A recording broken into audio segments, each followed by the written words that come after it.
Hello there, beautiful people. Welcome back to the channel. Today, you and me, we're gonna read some feminist literature together. Okay, it's been a while since we've done that, and we should do this on a regular basis. Now, first of all, I'm sure a lot of you guys know about everyday feminism. If not, you just got to know about it. Now, Everyday Feminism is one of the most powerful and influential feminist blog in the world. Millions of women every day resort to everyday feminism to get advice for them to implement in their lives, and I know all this by doing absolutely no research whatever. I found this article because someone shared it on my Facebook, and I've had some people tell me that everyday feminism is a big deal. Granted, they're feminists, so that's all I know. I probably could look this up on the internet, but you're not listening to a particularly knowledgeable person. Now, the reason why I'm reading this article with you guys, I think this one's particularly dark, okay? So, but don't worry, I won't be reading the full article, just some parts of it. The full article will be in the description if you guys want to check it out. Let's begin. So the article title is 4 Ways Queer and Trans Parents Are Raising Revolutionary Children During the Trump Era. So if you guys hadn't gotten this through, it's essentially about people who are really enamored with the Democratic Party, which fine, they're allowed to, and they really don't like Republicans, and they are really passing it off to their children. Now, let's start reading the article. The first line says, "Sometimes becoming a parent feels out of my reach.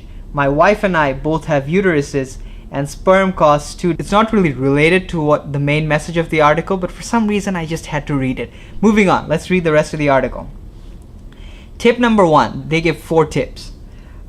Number 1, they don't hide the hard stuff from their kids. They keep it real. Sean is a black, queer, non-binary parent and researcher in Seattle who keeps it real with their child about this turbulent political era. While their 4-year-old daughter V doesn't know Trump's name, she knows what he's doing isn't right due to their parents' longtime activism. Here's the thing. You know, initially when I said this is pretty dark, this is what I meant. So the daughter is 4 years old. You see what's happening, right? These parents are essentially passing on their activism to their kids, and kids at a young age really don't have the tools or the skill set to analyze the information their parents are giving. So essentially their parents are just teaching these kids to have a very negative feeling towards Donald Trump and conservatives, people who support Donald Trump. Understand, a kid doesn't understand the nuance of the conversation to realize, hey, maybe there are some folks who support Donald Trump because they want fewer government regulations, fewer tax purposes. Obviously, a 4-year-old kid doesn't know this. She's 4. She's gonna grow up thinking that a whole bunch of people are evil. And I don't know, something about that just doesn't seem right with me. Moving on. And when their daughter asked if the police could hurt them, Sean told her the truth yet again.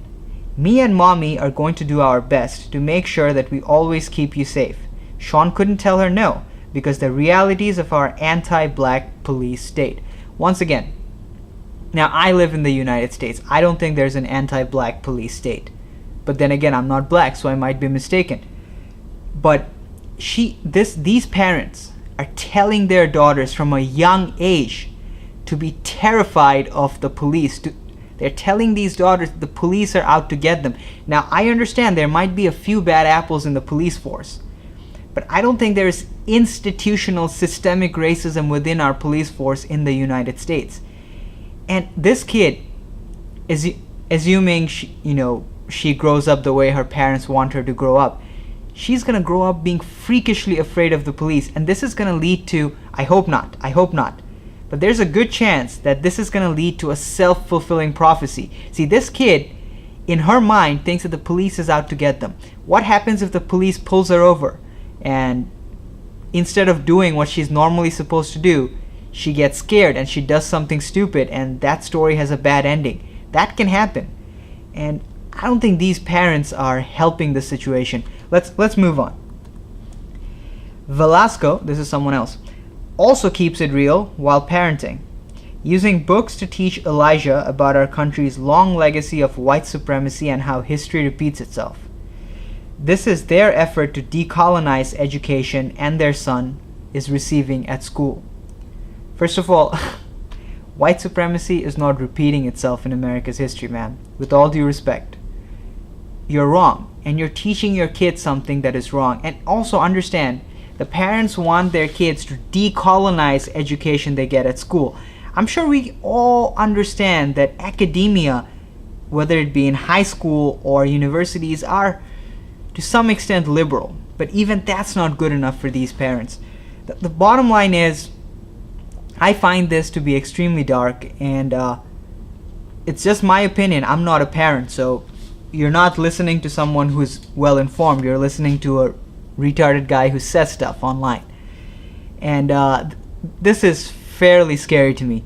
And it's scary because I actually come across these stuff because people share them online, people in my friend list. I don't know how important they find these things, but I find it scary that people are actually indoctrinating their kids in this way, and it's part of what I would believe is mainstream feminism.